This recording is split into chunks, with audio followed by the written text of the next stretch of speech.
All right, guys, it is Friday. Time for the end of the week wrap up. Stay tuned because I got a couple of good question and answers at the end of this.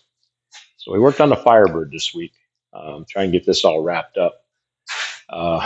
Put in a new distributor. In fact, give you a little bit of learning today. This is another Pontiac distributor, and we learned a little something about these things yesterday. If you look at the top of this, you can see where the tack piece comes out and where the diaphragm for the vacuum is. Must be different Pontiac motors have different setups because you can see that one is placed in a different location, allows it to be able to move for that timing. Where this one you couldn't, it was stuck right into the firewall. So we got a new distributor put in, got a new water pump.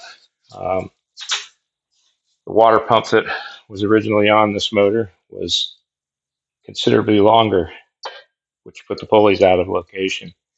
This particular pump is strictly early Pontiacs, pretty hard to find. But we got that put in. All the pulleys and brackets are all on now. Got that all wrapped up. Put in the tranny lines, new exhaust manifolds. This was also a new learning curve here. The early Pontiac motors did not have a bolt hole on the outside of the two ends. So headers are just about an impossibility. So unless you have the heads off the car and you could put them in a press and drill them, it's almost impossible to replace, a bolt. There's no bolts drilled in these. So we use the stock manifolds. They're rigid enough to withstand just the 4 bolts. Apparently that's just the way they set them up.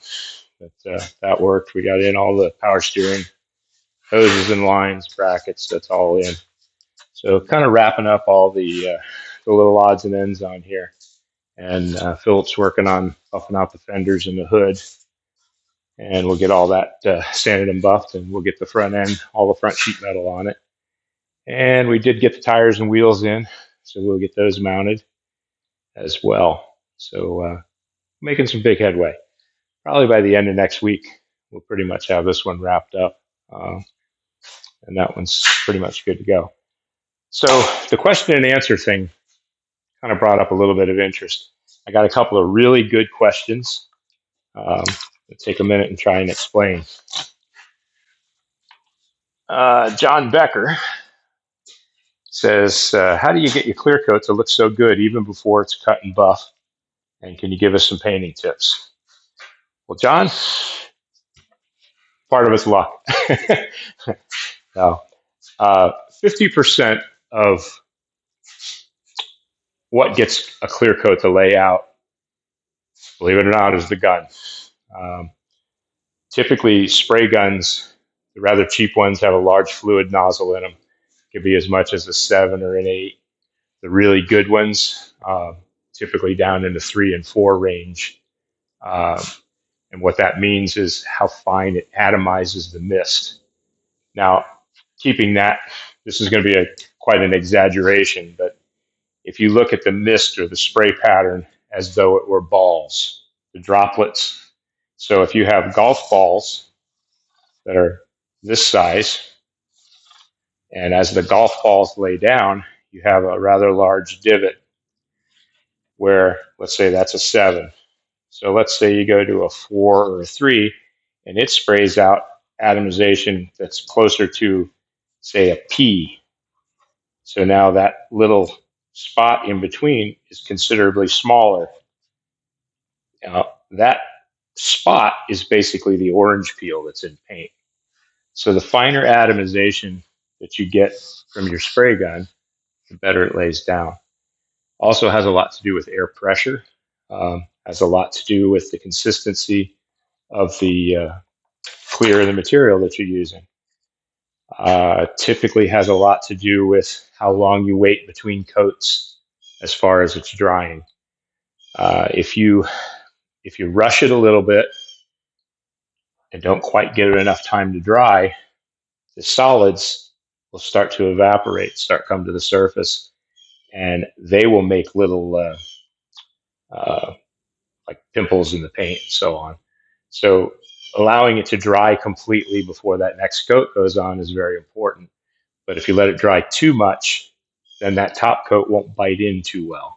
So it's timing, timing between coats, how far you want to push it, how wet you want to make the clear. All those little things have a lot to do with it. But it is 50% spray gun, and the rest of it is just experience. And basically, it's something you get from doing it over and over and over and over. I've been painting for 40 years. In 40 years, I've painted a lot of cars. So typically, I can get pretty good at laying them out. So that's really the best explanation I can give you for that. It's all about atomization. The second question came from Lou Engstrom. Lou says, what do you consider to be the most difficult or challenging vehicle you've done a chop top on, and how did you work it through? That's a good question. Chop tops, every single one of them is a challenge because they're not none of them are done the same. So every chop that you do, you got to study it. Now, for example, you take your windshield post here, and then normally you'll have a post here in the back, and then a sail panel. So you see the angle on that post goes this way as well as inward. So when you cut, say, let's just say we take 3 inches out. You take 3 inches out of that post. When this comes down, it comes forward. So if you were to attach that roof forward, you just brought everything forward. So now your sail panel doesn't line up, or your mid post doesn't line up anymore. So at that point, you're going to want to cut straight across the roof to bring this forward separate from that.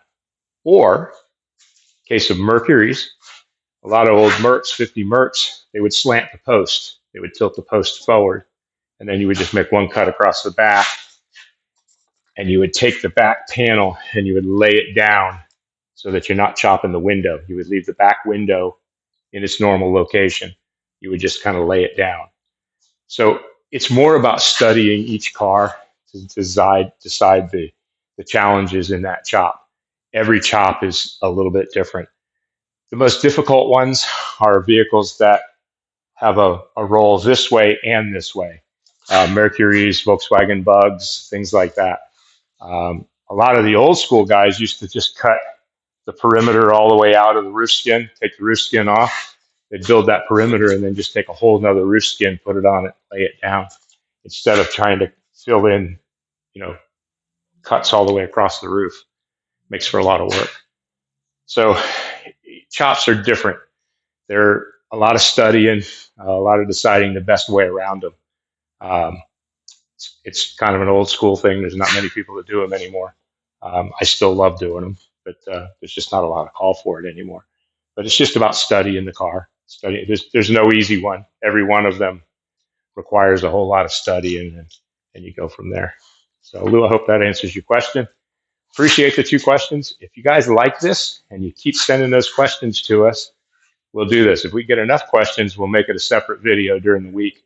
Maybe on Wednesday we do strictly a question and answer, and then Friday we'll do a weekend wrap up. But for right now, weekend wrap up will take on whatever questions we get. So again, make sure you like and share this video and subscribe. And if you have any questions about anything in the paint and fabrication world, ask away and I'll do my best to answer it. Guys, have a good weekend. We'll see you next week.